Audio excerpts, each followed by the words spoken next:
buenas tardes a todos los que nos escuchan y los que nos ven. Les damos la bienvenida a nuestra nueva emisión del programa de divulgación científica de la introducción a las conclusiones.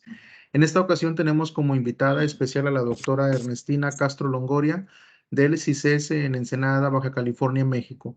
Esperemos que este capítulo sea de su agrado y que les sirva de inspiración y conozcan los resultados y la difusión de los proyectos de la doctora Ernestina. Adelante, doctor Domingo, con la semblanza.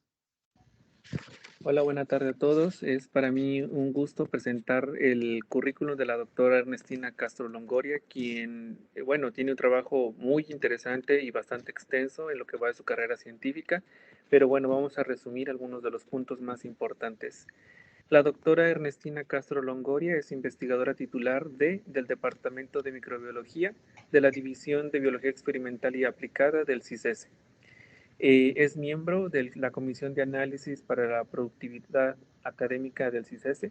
Ha sido jefa del Departamento de Microbiología, miembro del Consejo Interno de la División de Biología Experimental y Aplicada. Además, ha coordinado los seminarios departamentales del departamento.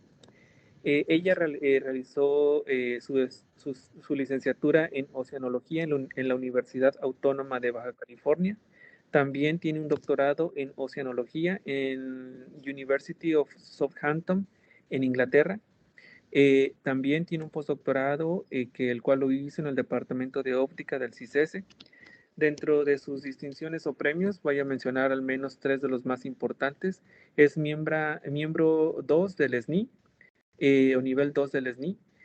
También recibió el Dodge Award por su contribución al estudio de diferentes aspectos del hongo Neurospora crassa.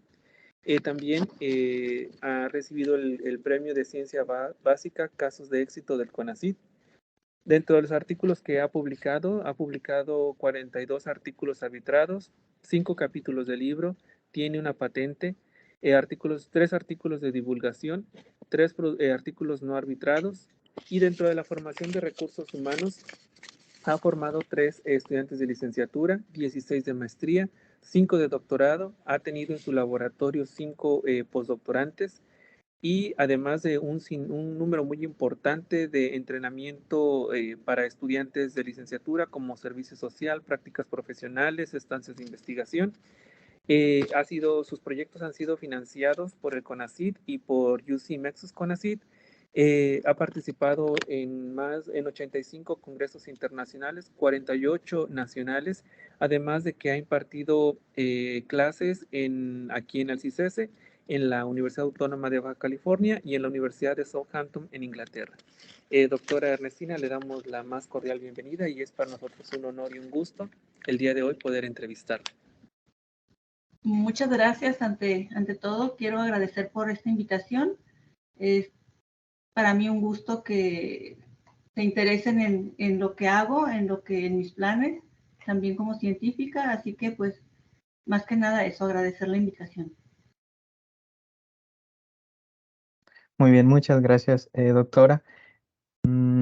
Para aquellos que nos ven por primera vez, nos siguen por primera vez, es importante mencionar que la entrevista que vamos a hacer el día de hoy sigue la estructura de un artículo de investigación, así que vamos a empezar con preguntas de la introducción. Doctora, mucho gusto tenerla con nosotros, y la primera pregunta que yo le quiero hacer en este apartado de la introducción es: ¿de dónde es usted originaria y qué hacía cuando usted era pequeña?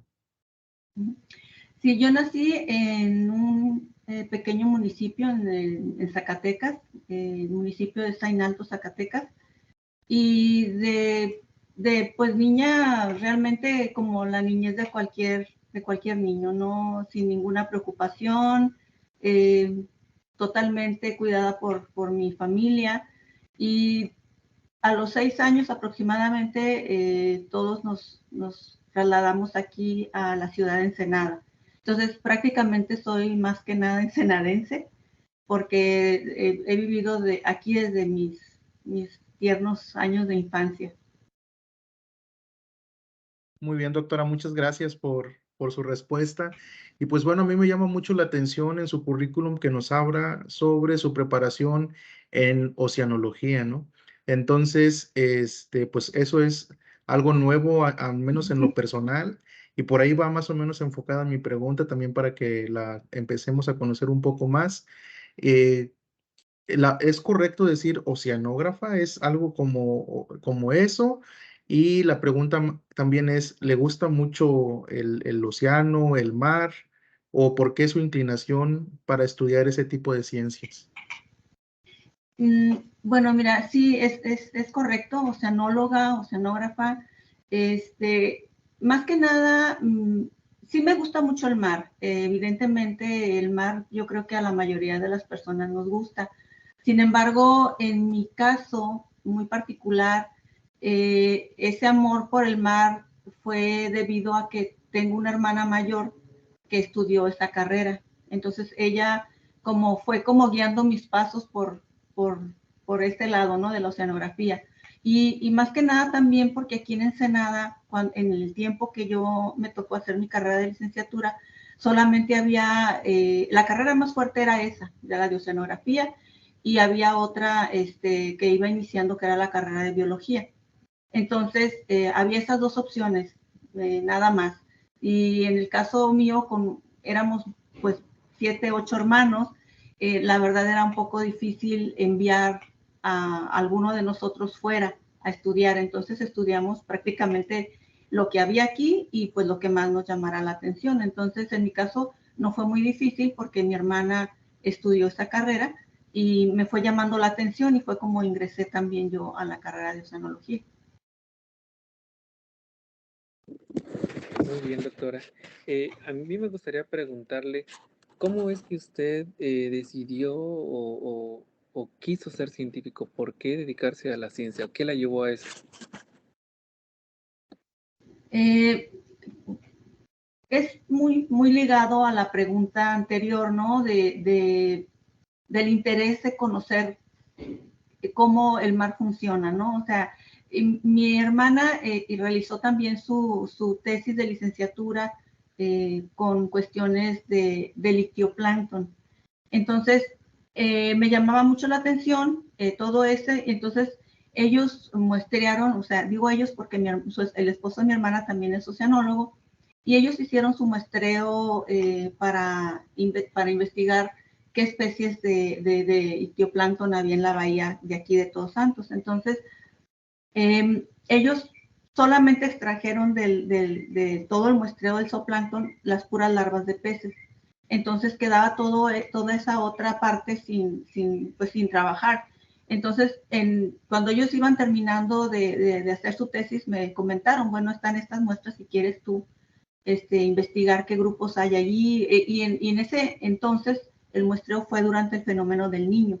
Entonces, sí era como importante ver qué efecto tenía el fenómeno del Niño sobre el zooplancton. Entonces, de ahí es que dije, bueno, pues sí me interesa utilizar esas muestras que ya están, porque pues sabes que es costoso salir al mar, ir, las lanchas, los combustibles, todo lo que se requiere para muestrear, pues sí es costoso. Entonces, como ya estaban las muestras allí, decidí trabajarlas. Y fue ahí que empecé, tú sabes, una pregunta te lleva a la otra. Entonces, con esas muestras yo realicé mi tesis de licenciatura. Y ya cuando terminé la licenciatura y me gradué, entonces había la oportunidad de continuar con una maestría. Sin embargo, en ese entonces yo me casé, tuve 2 hijos y ya para mí fue un poco complicado terminar una maestría con 2 niños. Entonces, para ese entonces también mi esposo decidió, él también es oceanólogo, decidió aplicar para ir a realizar su doctorado en Inglaterra, en la Universidad de Southampton. Y pues nos fuimos la familia completa, ¿no? O sea, allá porque el principal objetivo era ese, que mi esposo pudiera hacer su doctorado. Pero ya estando allá también surgió la oportunidad de poder hacer el doctorado. Entonces, precisamente también ahí había un investigador que realizaba estudios de zooplancton. Fui y platiqué con él y pues le interesó bastante que yo ingresara como estudiante de doctorado.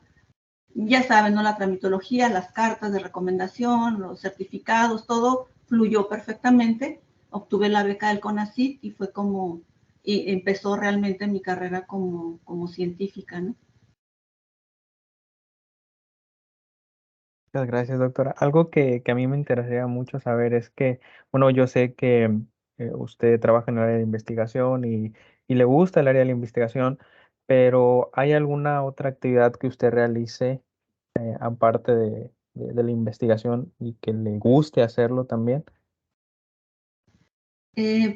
Pues hay muchas cosas que me gustan realmente, pero lo que más practico es el deporte. Fuera de la ciencia es lo que más me gusta.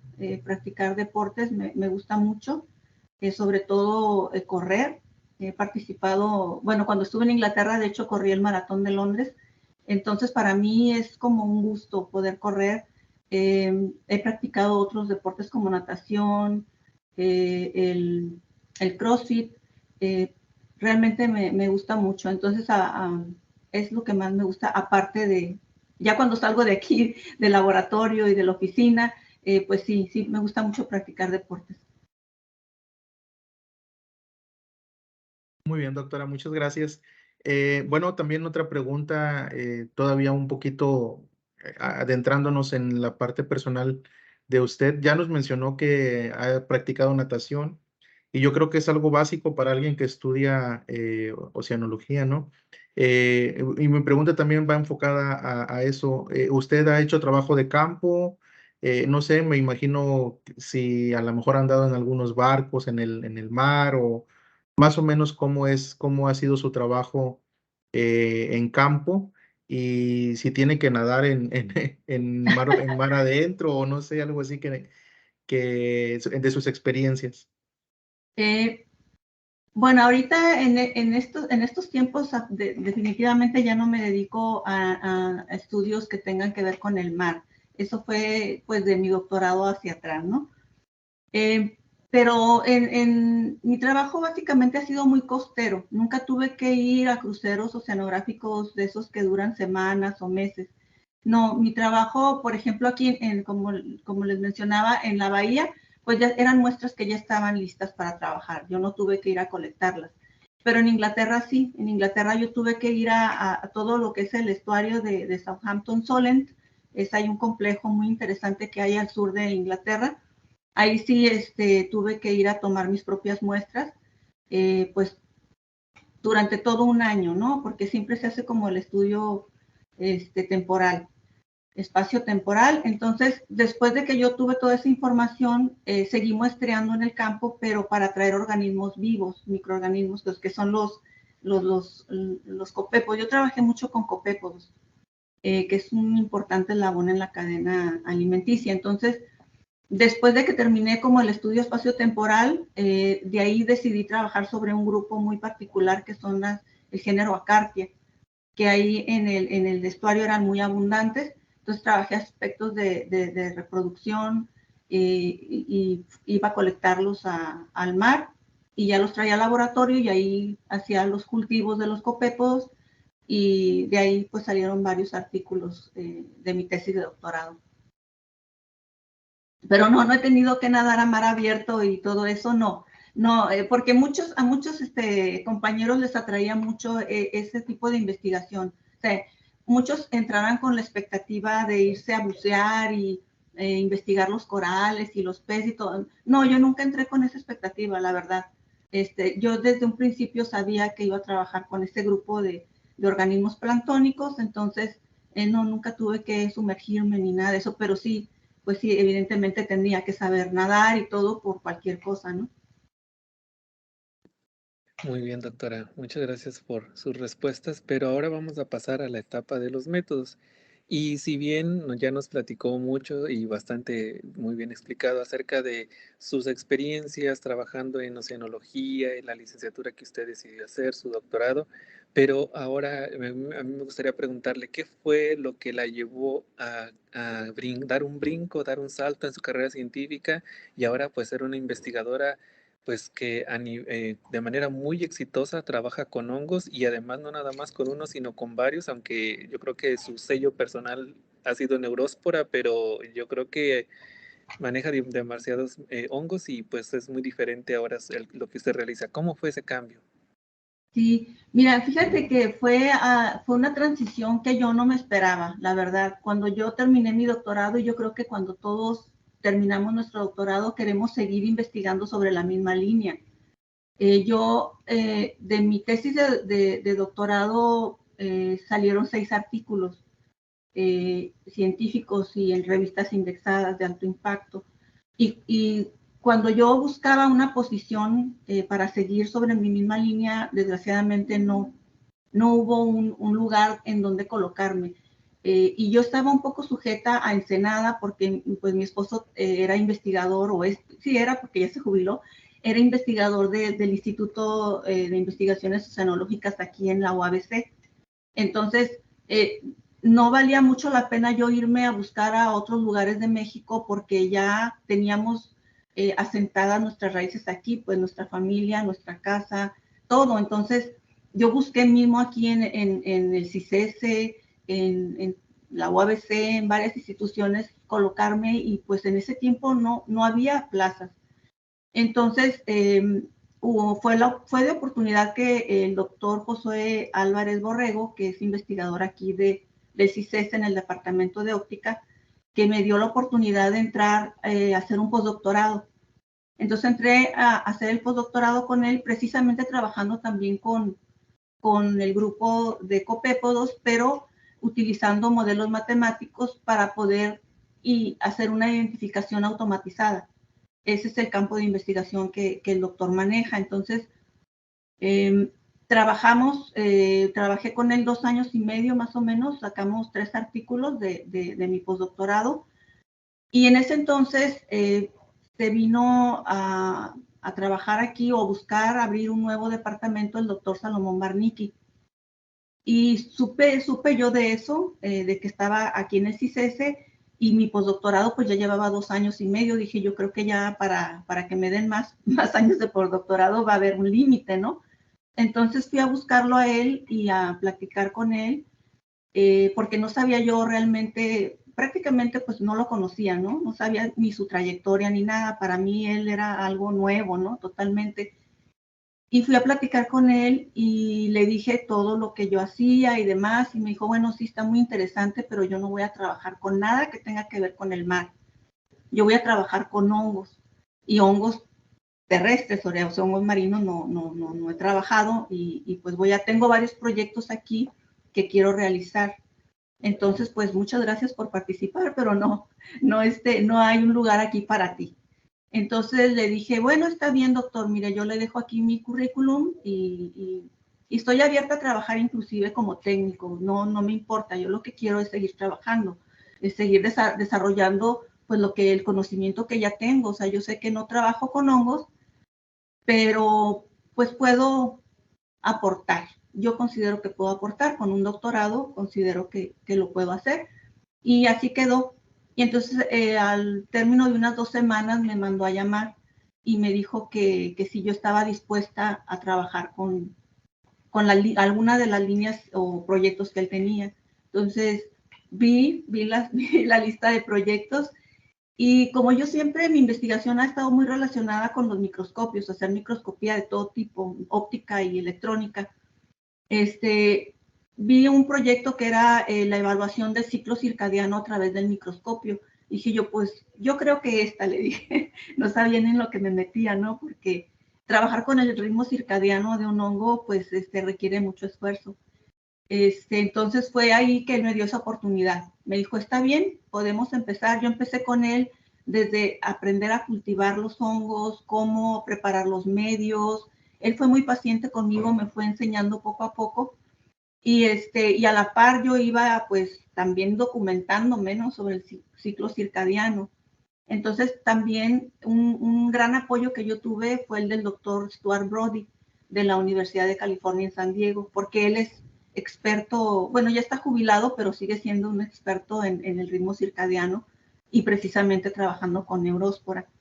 Entonces fuimos allá a platicar con él y plantearle, ¿no?, de que yo que estaba interesada en trabajar pues en colaboración con él y la verdad es que el doctor súper lindo, súper amable, me abrió también las puertas de su laboratorio, de todo, o sea, me dijo, adelante. O sea, aún, fíjate, sin tener la experiencia de haber trabajado antes con esto, o sea, pero yo creo que más bien su confianza estaba en el doctor Barnicki, más que en mí, para ser honesta, ¿no?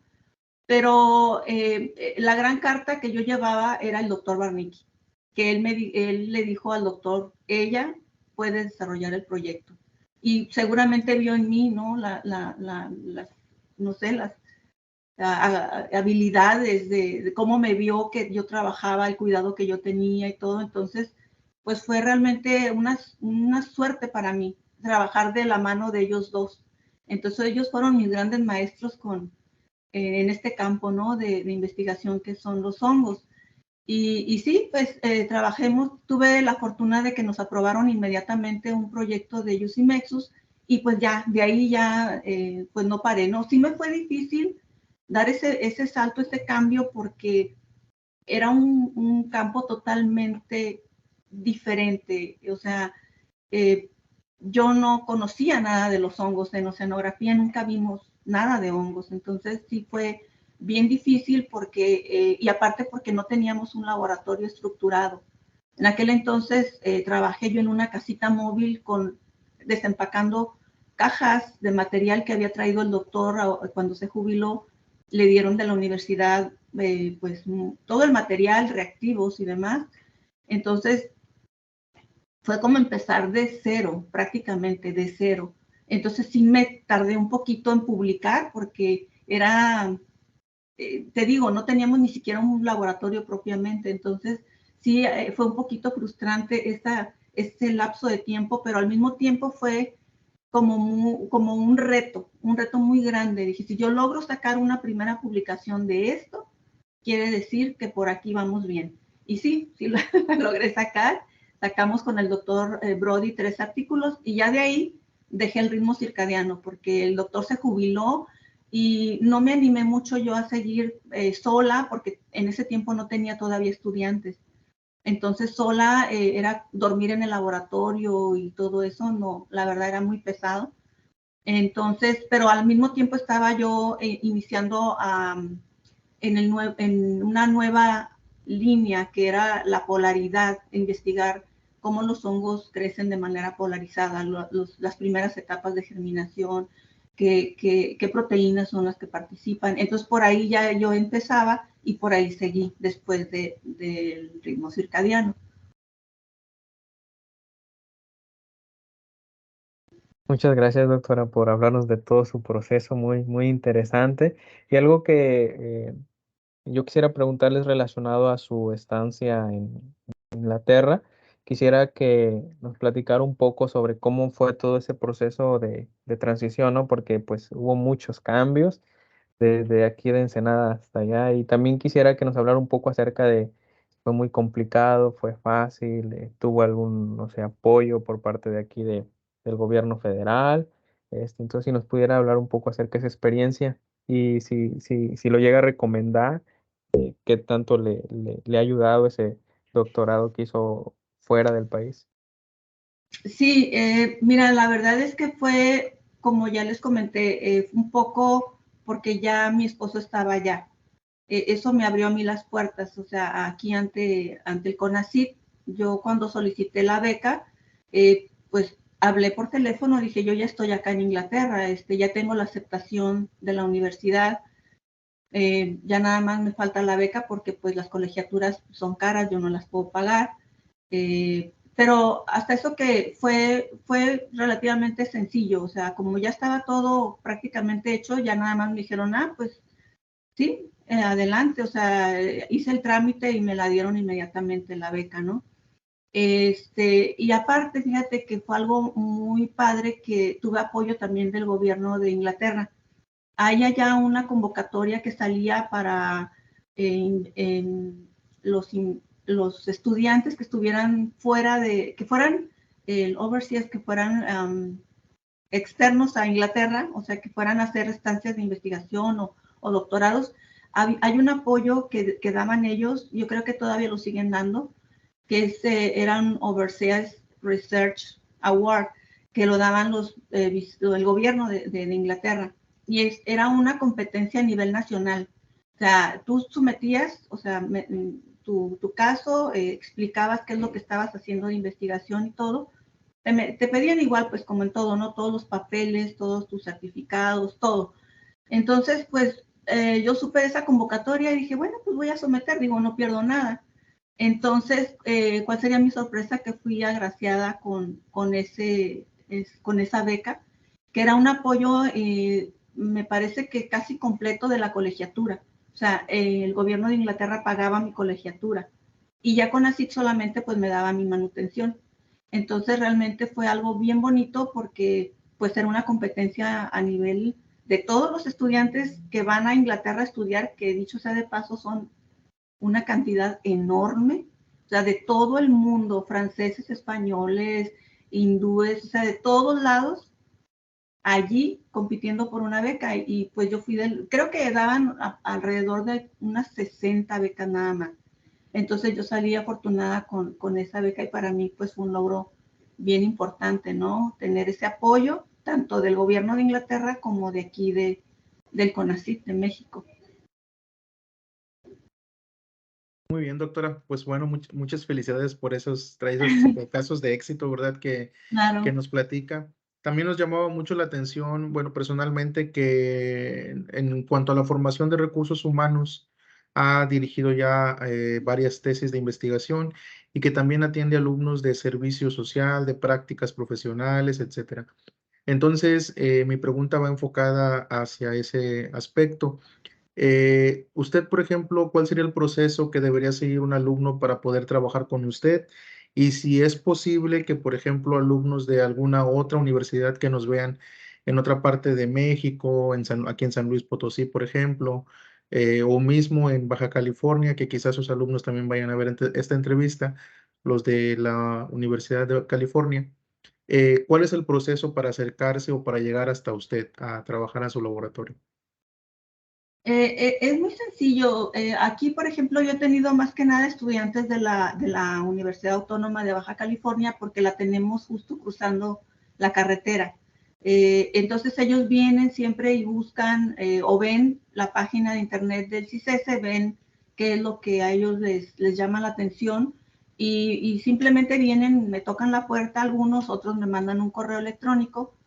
Y si yo tengo lugar en el laboratorio, los acepto, porque tenemos también un número limitado de espacio. Entonces, si yo tengo lugar, los acepto, no tengo como restricción. Entonces, simplemente que traigan muchas ganas de trabajar, de ayudar en el laboratorio, no hay ningún problema. Ellos me pueden escribir a mi correo ecastro@cicese.mx. Lo que sí quiero dejar claro ahora es que ya no estoy muy activa en la investigación de la polaridad celular. Ahora mi línea de investigación tiene que ver más con la biosíntesis de nanomateriales o nanopartículas metálicas y su posible aplicación. Entonces, de hecho, mis últimos estudiantes han sido graduados en ese campo de investigación que es bastante apasionante y que tiene mucho futuro. Muy bien, doctora. Y precisamente pasando a los resultados, a mí me gustaría hacer la pregunta de que nos hables precisamente sobre eso, sobre sus resultados, qué es lo que actualmente está haciendo, o a lo mejor algún resultado que con Neuróspora o algún otro hongo que fue muy importante y marcó su carrera o su trayectoria. Y pues que nos hable un poco acerca de lo que está haciendo actualmente, qué resultados, qué trabajos ha publicado recientemente, y a partir de ahí pues la gente se pueda dar una idea de qué es lo que está haciendo ahora la doctora Ernestina. Sí, claro. Sí, definitivamente Neuróspora fue pues el hongo con el que yo empecé a trabajar, primero en el ritmo circadiano, después en polaridad celular. Y el primer trabajo que yo hice de biosíntesis de nanopartículas metálicas precisamente fue con Neuróspora. Fue el primer trabajo que salió publicado y que ha sido pues el más citado, ¿no? Hasta ahorita el más citado de los que tengo en este campo. Y también fue tipo una invitación de de un doctor de aquí de la UNAM, que cuando él estaba todavía aquí, ahora está en el IPICIT, el doctor Miguel Ábalos Borja. Él empezaba también a trabajar con nanomateriales y ellos pues definitivamente pues sabían exactamente qué es lo que se estaba haciendo y sabían que yo trabajaba con hongos, sabían que había un microscopio electrónico en nuestro laboratorio y él y su postdoctorante, el doctor Alfredo Vilchis, en ese entonces era su postdoctorante, vinieron a mi laboratorio y me plantearon, ¿no?, el hecho de trabajar con biosíntesis, utilizar a los hongos para biosintetizar nanopartículas. Entonces a mí me fascinó la idea, les dije, pues me parece súper interesante, entonces adelante, iniciamos con ese proyecto, sacamos la publicación y de ahí pues ya han seguido varias publicaciones con esa misma temática, ¿no?, de utilizar a los hongos para biosintetizar nanopartículas. Ya ahorita estamos, aparte de la biosíntesis, estamos tratando de buscar posibles aplicaciones como antimicrobianos, ya sea contra hongos o contra bacterias. Y ya hemos sacado algunos artículos y los resultados son bastante prometedores.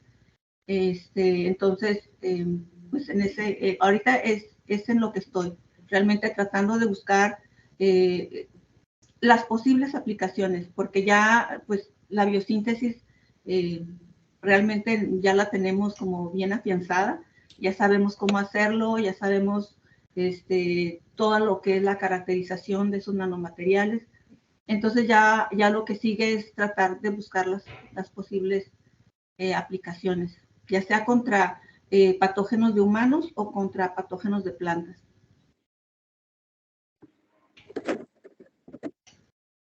Sí, gracias, doctora.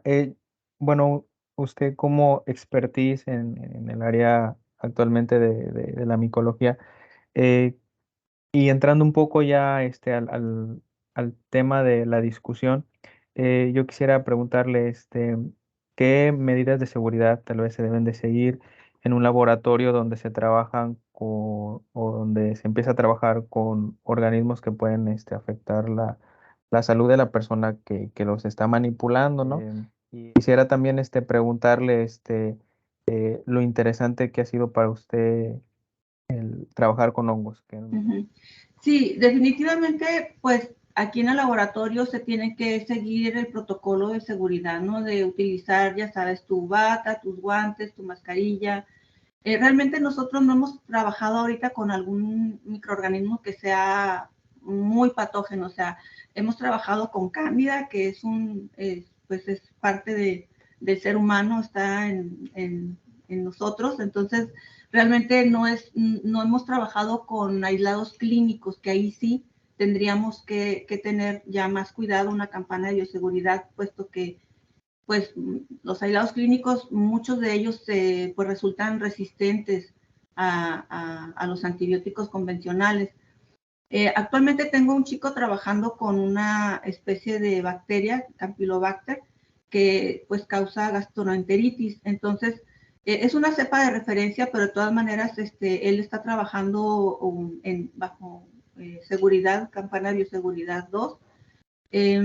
Y precisamente por eso es lo interesante de trabajar con los nanomateriales, ¿no? Buscar alternativas precisamente para esas especies que pudieran ser resistentes a los antibióticos convencionales.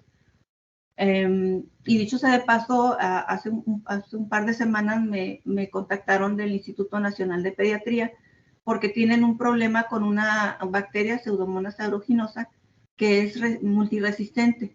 Tienen un problema muy grande con esta bacteria y ellos quieren empezar a ver si estas nanopartículas funcionan contra esas bacterias que son multiresistentes. Pues como tener una alternativa, ¿no? Ya cuando el problema es muy grave, pues tenemos que recurrir a lo que sea, ¿no? Otro problema también que ha estado muy recurrente son las úlceras de pie diabético. Yo he sabido de que algunos investigadores han tratado de utilizarlas y han logrado tener buenos resultados de inhibición y han logrado evitar la amputación de pies de personas, ¿no? Desafortunadamente, pues aquí hay como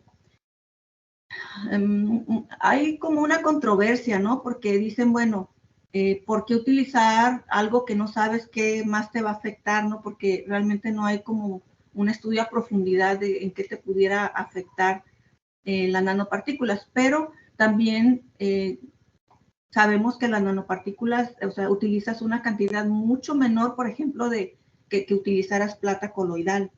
Realmente la cantidad de plata que tú utilizarías para inhibir a las bacterias es mínima. Realmente es muy, muy poca. Los resultados que hemos sacado, estamos hablando de 5 microgramos por mililitro. O sea, es algo muy, muy, muy bajo, siendo que pues en plata coloidal estamos hablando de los miligramos. Entonces, realmente está ahí la controversia, ¿no? Pero yo me atrevería a recomendar esto simplemente cuando ya no tienes otra alternativa.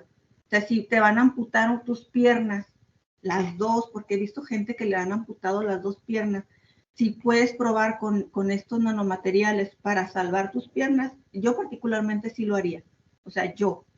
No sé si a las otras personas decidieran correr el riesgo, pero yo sí me atrevería a decir que sí funciona y que realmente el daño que te puede ocasionar no es tan drástico como si utilizaras plata coloidal.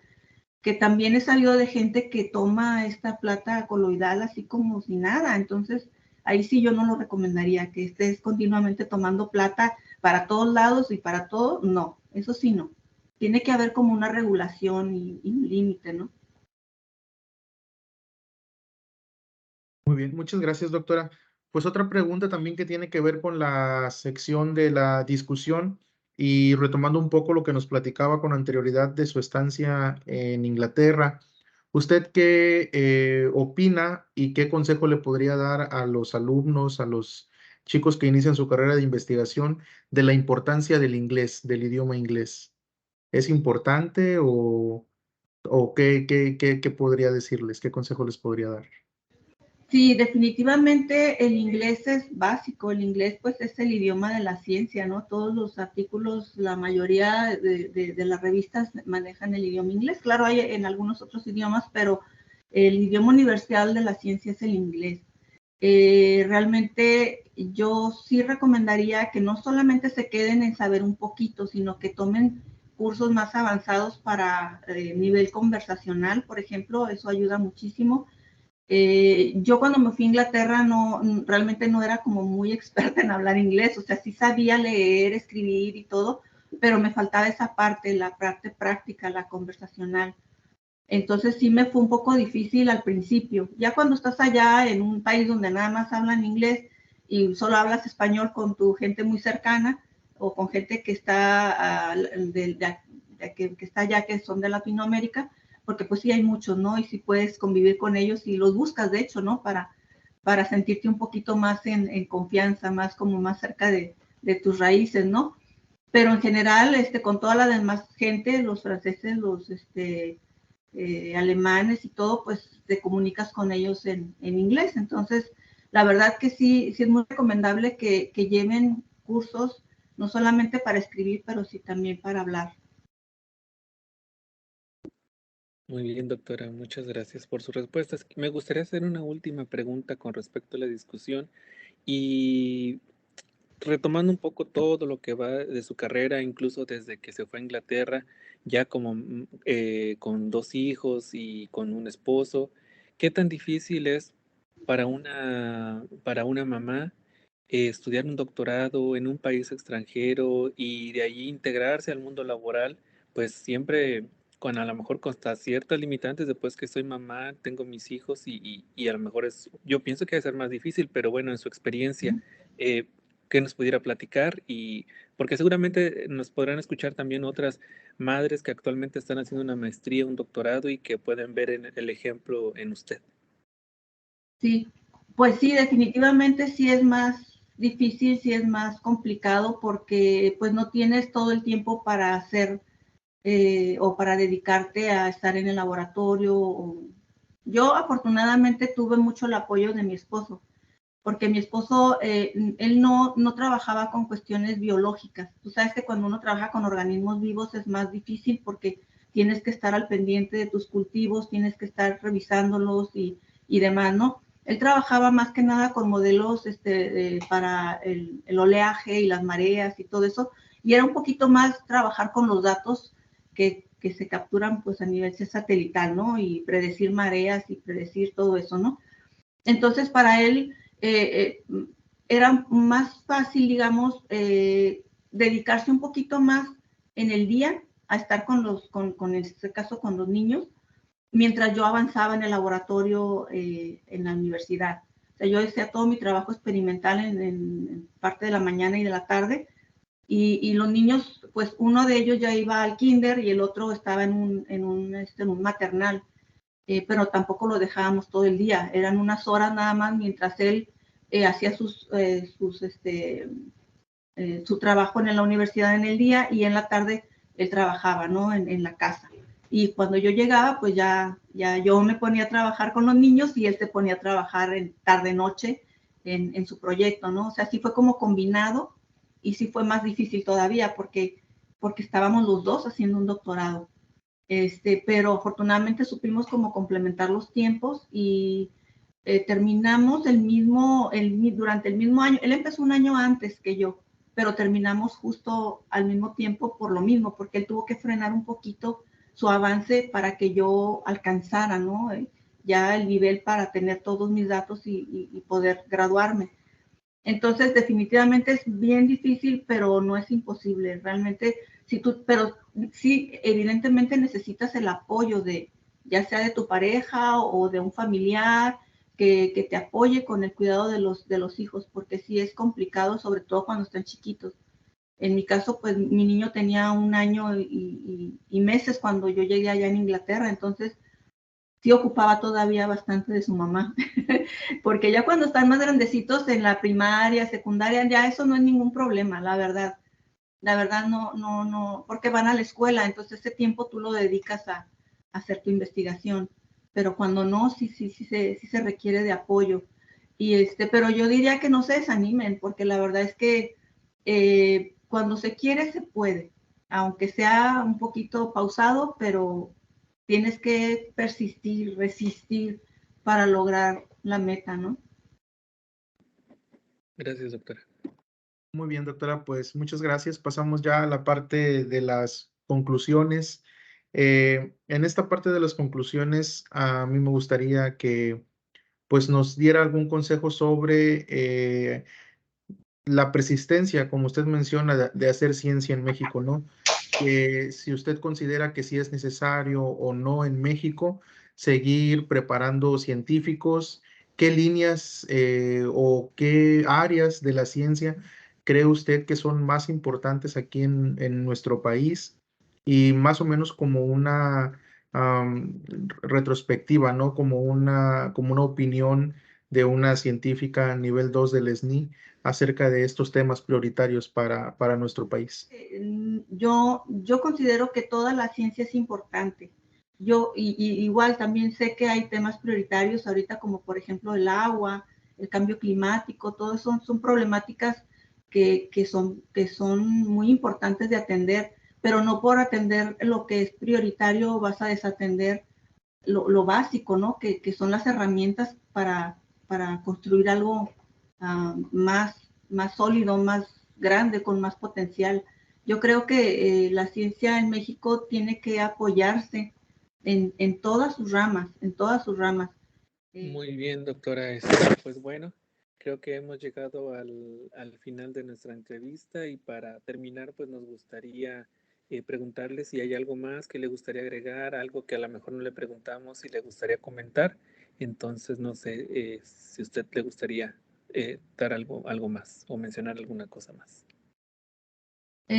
Pues nada más dar el último, que ya lo mencioné a lo largo de la plática, dar el consejo a los chicos de que no se desanimen, que sigan adelante. Realmente hay muy buenos científicos en México, y con cualquiera de los científicos que hay aquí, ellos pueden llegar a desarrollar su potencial.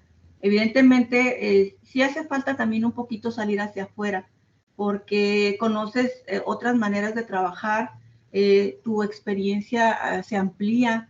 O sea, en mi caso, por ejemplo, que pude dar laboratorios allá en Inglaterra, pues fue muy, muy gratificante, ¿no? Ver que los profesores de allá me pedían como ayudante, ¿no? Entonces, también eso me ayudó a mí en mi formación y saber cómo guiar a otros estudiantes. En aquel entonces, pues, yo no tenía ninguna experiencia para guiar un grupo ni nada, entonces, pues, realmente que se me haya abierto la oportunidad allá de participar durante todo el tiempo que estuve allá, realmente es muy, muy gratificante. Entonces, prepararte, seguirte preparando, sinceramente creo que, pues, el futuro de un país es la preparación de su gente, ¿no?